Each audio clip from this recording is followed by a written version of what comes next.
Saludos, soy Carolyn Lizardo Santos y en el día de hoy vamos a tratar el tema de nomenclaturas de los epóxidos, tratando de dar a conocer cada una de las formas por las cuales se pueden nombrar estos éteres heterocíclicos. En este video vamos a observar qué son epóxidos, cuáles son sus principales características, además de poner mayor énfasis en cuáles son las nomenclaturas por la cual pueden nombrarse los epóxidos. Definamos qué es un epóxido. Un epóxido es un éter cíclico.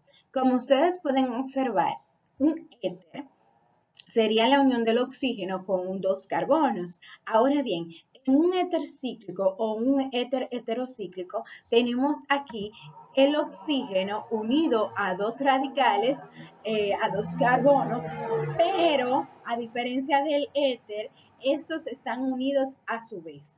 Tenemos el oxígeno unido a un carbono por enlace sencillo y a otro carbono con enlace sencillo, y entre ellos los tenemos unidos entre sí con enlace sencillo o sigma. Estos también son llamados oxiranos. Se le dice que es heterocíclico porque es un anillo que, además de tener dos carbonos, posee un elemento diferente que es el oxígeno. Si ustedes observan, los epóxidos tienen una característica que lo distinguen de otros éteres cíclicos, y es de que este tiene tres miembros. Tiene el primer miembro, que es el oxígeno, el segundo, que es un carbono, y el tercero, que es otro carbono. Más adelante van a haber diferentes epóxidos que le va a dar a relucir y poder identificar cada uno de estos en un compuesto cuando se le mande a nombrar uno de ellos. Bien, tratemos algunas de las características principales de los epóxidos. Primero, las propiedades. Estos son compuestos polares de punto de ebullición menores a los de los alcoholes, pero mayores que los ésteres. Si ustedes observan, tienen una geometría triangular y son altamente reactivos, a diferencia de los éteres y de los otros éteres cíclicos, como los furanos. Debido a su alta tensión, tienden a ser muy reactivos, y además cuando reaccionan con ácidos o gases, el grupo funcional tiende a romperse. Son líquidos incoloros, solubles en alcohol, benceno. Entre sus principales usos y aplicaciones es que ellos se utilizan como plásticos para estructuras y revestimientos y adhesivos. Son utilizados también en el campo de las lanas minerales para impregnaciones y espumas. Son utilizados como esterilizantes químicos para alimentos con baja humedad. Además, para embalsamiento antisépticos. Estos son muy empleados en la medicina, y además en los laboratorios se utilizan como materia prima para la obtención de diferentes sustancias. Es bueno decir que a pesar de estos poseen una alta toxicidad, y esto debido a lo reactivos que son. Nomenclatura de óxido de alqueno. Bien, vamos a iniciar con la primera nomenclatura para nombrar los epóxidos, que es la nomenclatura de óxido de alqueno. En la misma se nombra de acuerdo a un alqueno precursor. Esto debido a que una de las formas de síntesis o obtención de los epóxidos es a partir de la oxidación de un alqueno. Observamos la siguiente reacción de síntesis, donde vemos un alqueno, en este caso es el etileno, un alqueno de dos carbonos, reaccionar con un perácido, que en este caso es el ácido peroxibenzoico. A partir de esta reacción, un medio ácido,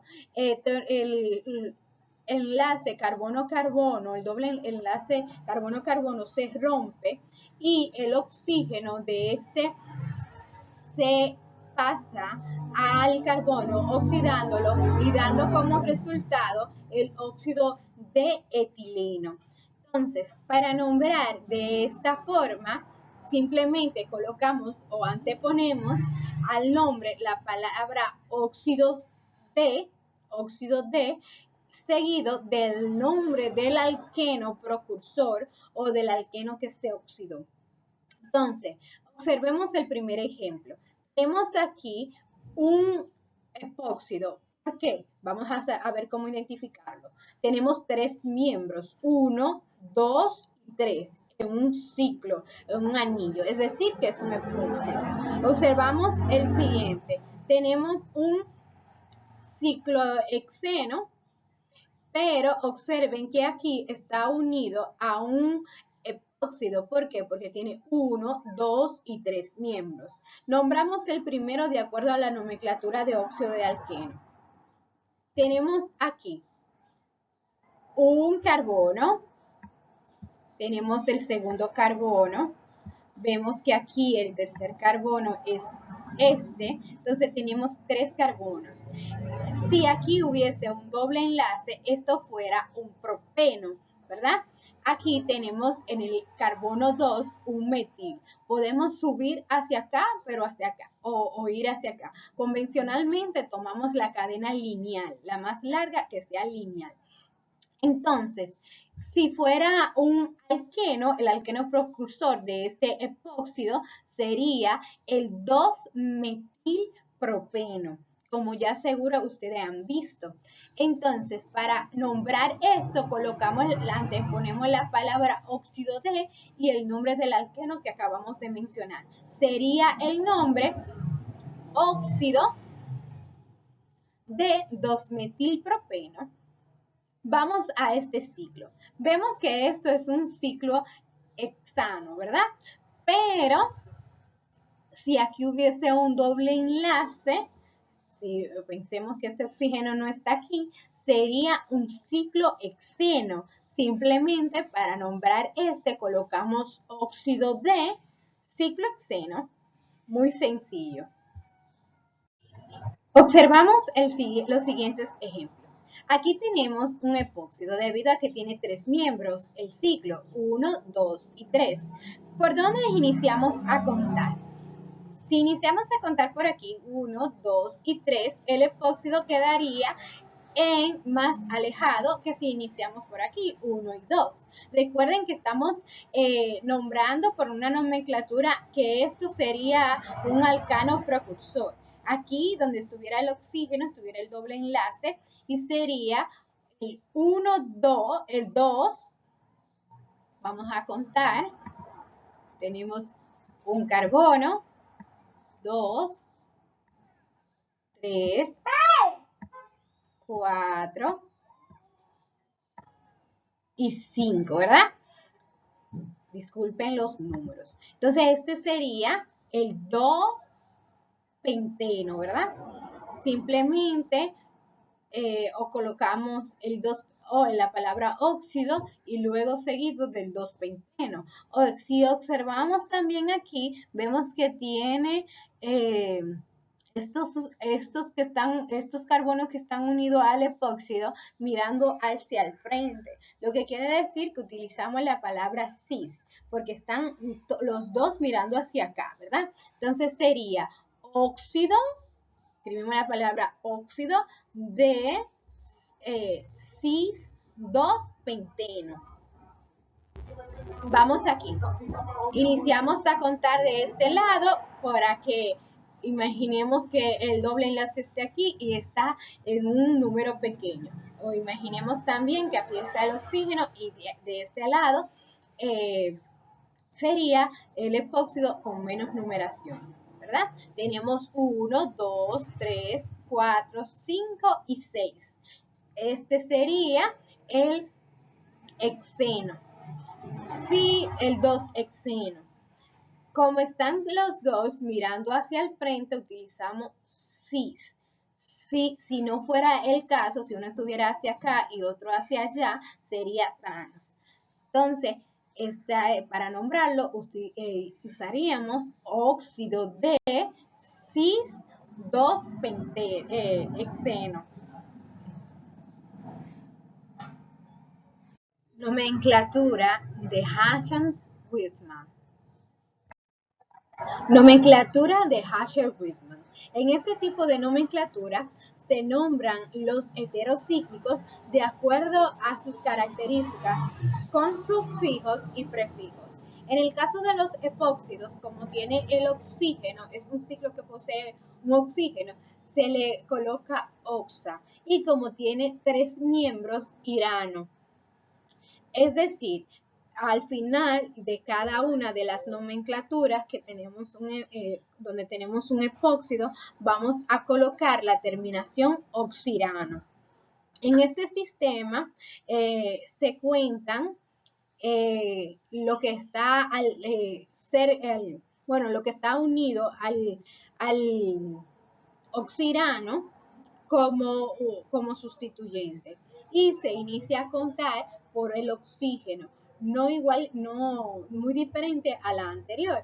Entonces, se inicia a contar por el oxígeno y si este no puede ser el 1 debido a que los sustituyentes, en este caso, estuvieran en el 3. Entonces se inicia por aquí 1, 2 y 3. Entonces en el 2 hay 2-metil. Sería 2-dimetil oxirano y la terminación oxirano. 2,2 dimetil oxirano.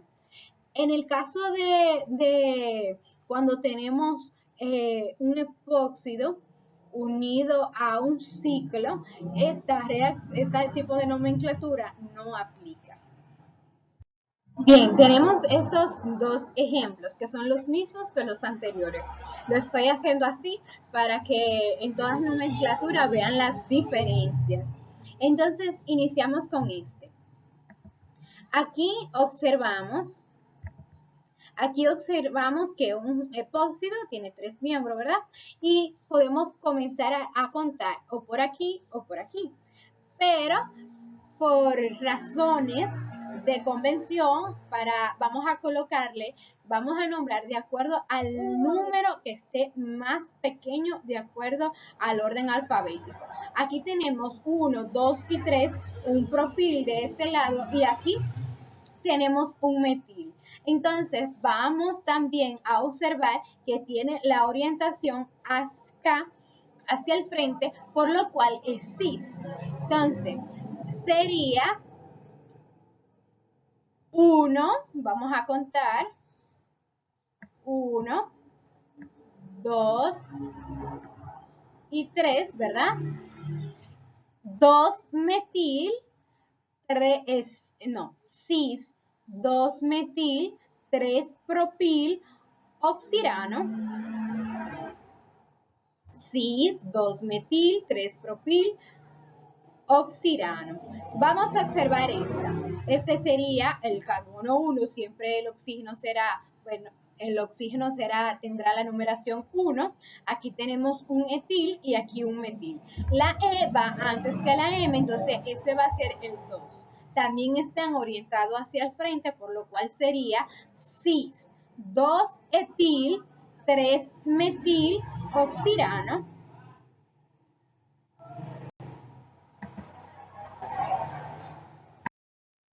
Por último, la última nomenclatura la cual vamos a tratar es la nomenclatura de los epoxialcanos. En la nomenclatura de los epoxialcanos, en este método sistemático, la nomenclatura de los epóxidos, se nombra el resto de la molécula y se emplea el término epoxi como un sustituyente, dando los números de los átomos de carbono enlazados al oxígeno como un epóxido. Entonces, aquí lo que hacemos es que contamos En este ciclo contamos, le damos prioridad a lo que es el grupo epoxi, que como se va a llamar al sustituyente epoxi, que es el epóxido, entonces sería 1,2 epoxi ciclohexano. En este caso vamos a contar por aquí para que el carbono quede más cerca, entonces sería 1,2 epoxi 2-metil propano. Bien, continuamos con los ejemplos. Vamos a iniciar con el mismo ejemplo que tenemos en toda la nomenclatura e iniciamos a contar por aquí para que el epóxido quede en el número menor. Recuerden que vamos a utilizar como si fuera un sustituyente y vamos a contar en los carbonos. 1, 2. En el carbono 2 y en el carbono 3 se encuentra el epóxido. Entonces vamos a poner cis, porque está mirando hacia el frente. Cis 2,3, epoxi 1, 2, 3, 4 y 5, pentano. Cis 2,3 epoxi pentano. Continuamos con esta. 1, 2 y 3, igual que en este está en el 2,3. Entonces sería cis 2,3 epoxi 4, 5 y 6 hexano. Cis 2,3 epoxi hexano. Ha sido todo por hoy. Espero que haya descubierto cómo nombrar los epóxidos de acuerdo a estas tres nomenclaturas. Bye bye.